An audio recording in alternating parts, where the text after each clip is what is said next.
Details లోకి వెళ్తే కూకట్పల్లి నియోజకవర్గంలో కాంగ్రెస్ పార్టీ అభ్యర్థి బండి రమేష్ ప్రచారం కొనసాగుతోంది. నేడు నియోజకవర్గ పరిధిలోని ఫతేనగర్ డివిజన్, గౌతమ్ నగర్, శోభన కాలనీలలో కాంగ్రెస్ నేతలతో కలిసి ప్రచారం చేశారు. కాంగ్రెస్ పార్టీ అధినేత్రి సోనియా గాంధీ ప్రవేశపెట్టిన 6 గ్యారంటీలను ప్రజల్లోకి తీసుకొని వెళ్తూ ప్రజలను చైతన్యపరుస్తున్నారు. ఫతేనగర్, బాలానగర్ డివిజన్లలో ఎక్కువ ప్రజల సమస్యలు గుర్తించామని, వాటిని పరిష్కరించే దిశగా కృషి చేస్తామని అన్నారు. ఈ నెల 30వ తేదీన జరగనున్న ఎన్నికలలో హస్తం గుర్తుపై ఓటు వేసి కూకట్పల్లి నియోజకవర్గ ఎమ్మెల్యేగా గెలిపించాలని ప్రజలకు విజ్ఞప్తి చేశారు.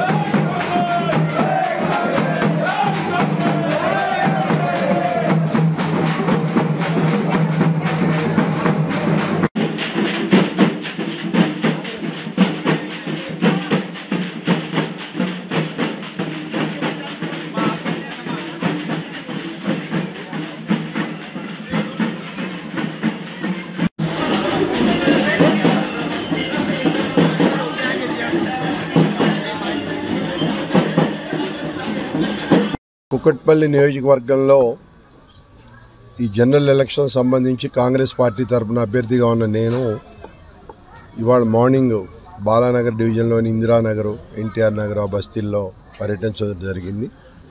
అట్లాగే ఇప్పుడు ఈ ఫతేనగర్లోని గౌతమ్ నగర్ ఏరియాలో తిరుగుతూ ఉన్నా. ఎక్కడ చూసినా ప్రజలు సమస్యలతో కొట్టుమిట్టాడుతూ ఉన్నారు.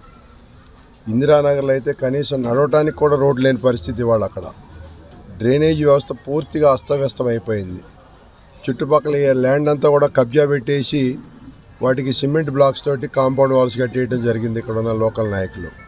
మేము పొద్దున ఆ బస్తీల్లో తిరుగుతుంటే అక్కడ ఉన్న ప్రజలే అక్కడ కష్ట సుఖాలు చెప్తుంటే చాలా ఇబ్బంది అనిపించింది.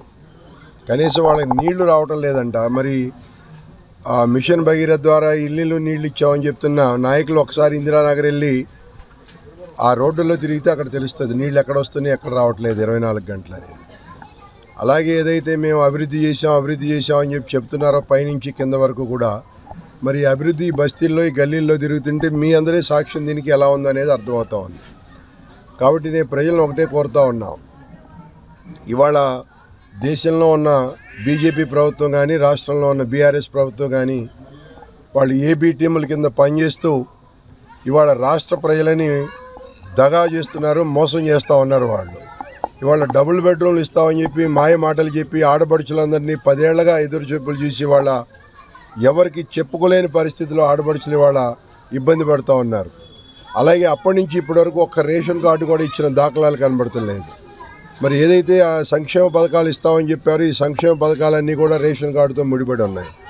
అసలు నువ్వు అప్పటి నుంచి ఇప్పటి వరకు ఒక రేషన్ కార్డు ఇవ్వకపోతే నువ్వు ఇచ్చిన సంక్షేమ పథకాలు ఎవరికి వెళ్తున్నాయి, ఎక్కడికి వెళ్తున్నాయి అని చెప్పి నేను క్వశ్చన్ చేస్తా ఉన్నా.